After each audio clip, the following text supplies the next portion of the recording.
The Seeds of Karma. Neil loved his little garden more than anything.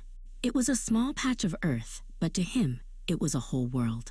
Every morning he would greet the sun and water his plants, watching them reach for the sky. "Grow big and strong," he'd whisper to the tiny sprouts. One breezy afternoon, as Neil rested under a large oak tree, his grandma sat beside him. "Neil," she said softly, "do you know what karma is?" A swirling wind danced through the garden, carrying what looked like tiny, glowing seeds of light. "It's like the seeds we plant," she explained. "Every action, every word, every thought is a seed." Grandma smiled. "When you share your toys with a friend, that's a good seed. When you help a fallen beetle turn back on its feet, that's a good seed." As she spoke, Neil remembered helping his friend Maya fix her kite. In his garden, a brilliant, sun-like flower bloomed instantly, its petals glowing with warmth. "But what about when I'm not so kind?"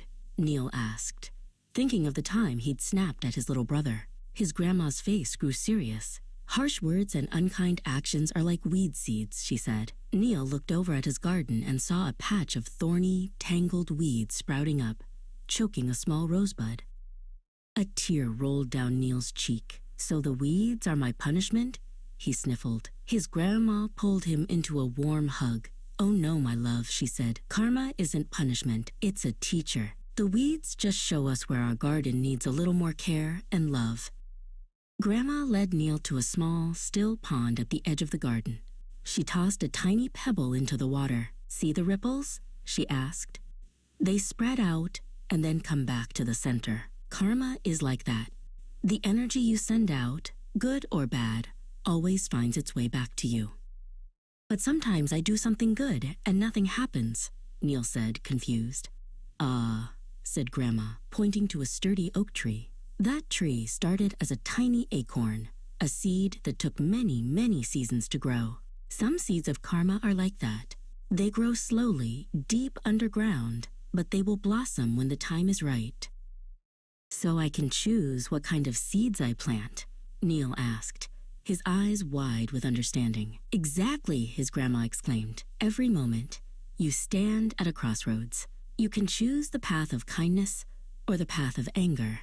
The choice is always yours. You are the gardener of your own life." Feeling hopeful, Neil ran back to his garden. He gently but firmly pulled out the thorny weeds, making sure to get every root. The little rosebud, now free, seemed to breathe a sigh of relief.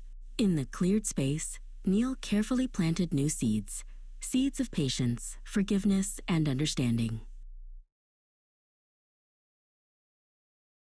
Neil's garden flourished like never before. It was so beautiful that other children from the neighborhood came to see it. Neil didn't just show them the flowers, he gave them their own seeds. "Remember," he'd say, "every kind thought is a seed for a beautiful flower." Soon, little gardens of light began to pop up all over the neighborhood, then the town, then the world.